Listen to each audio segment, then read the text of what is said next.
Arcadian Vanguard presents the Wrestling News in your daily wrestling newscast for Friday, May 23rd, 2025. Good morning, I'm Mike Sempervive. We begin today with news regarding next year's WrestleMania. WWE has pulled next year's WrestleMania from New Orleans, where it had originally been scheduled to take place on April 11th and 12th of 2026, according to WrestleNomics.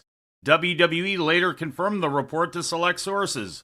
The shift has reportedly caught some independent promoters off guard, as indie events are typically scheduled in the WrestleMania host city the week of the event. Among them is WrestleCon, which had reportedly already locked in a contract for a New Orleans venue for that week.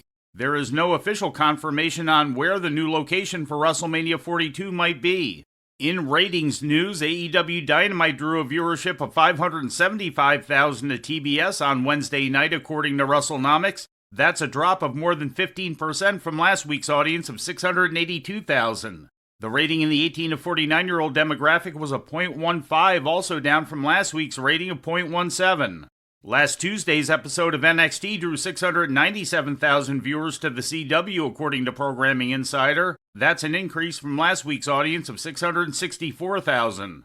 In the 18 to 49-year-old demographic, the rating was a .13, which was slightly down from last week's demo rating of .14.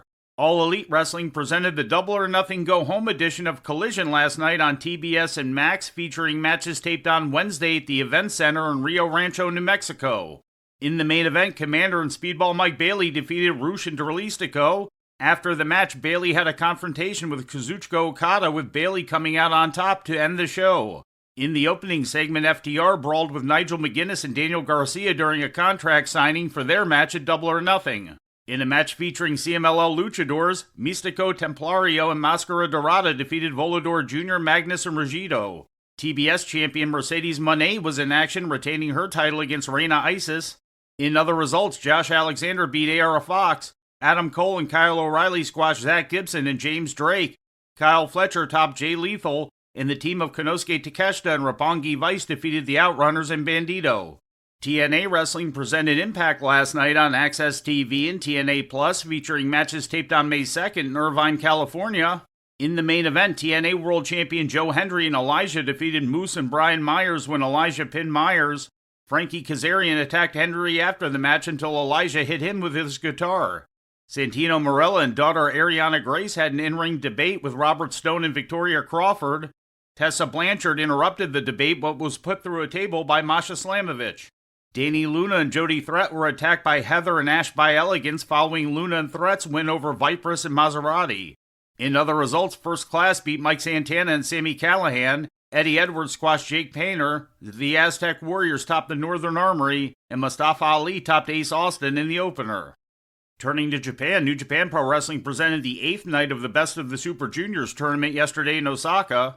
In a series of Block B matches, Yo, Taiji Ishimori, Robbie Eagles, Kevin Knight, and Mao all picked up wins. Nick Wayne still leads the block with 8 points despite a loss to Ishimori. And finally, in National Wrestling Alliance news, the Alliance is reviving the NWA Texas Championship in conjunction with Texas-based wrestling company Dog Pound Championship Wrestling, which has a working agreement with the NWA. Also affiliated with the NWA in Texas is the Dallas-based TSW Group. A new champion is scheduled to be crowned on Sunday in San Antonio, which would mark the first NWA Texas champion since 2021. Prior to that, the title had been inactive since 2012. Said NWA COO Joe Galli in a press release, quote, "Growing the NWA's presence in our territory system is vital to our mission of showcasing the best in professional wrestling. The San Antonio area is filled with incredible athletes, and this event highlights the rich wrestling heritage and bright future of our sport," end quote. Once one of the NWA's most high-profile regional titles, the Texas title actually predates the NWA, originating in the 1930s. It was controlled in the 1940s, 50s, and 60s by founding NWA promoter Morris Siegel of Houston, and later came under control of the Von Erich family's World Class territory in the 70s and 80s. Going dormant after the demise of World Class, it was revived in the late 1990s on the Texas independent circuit.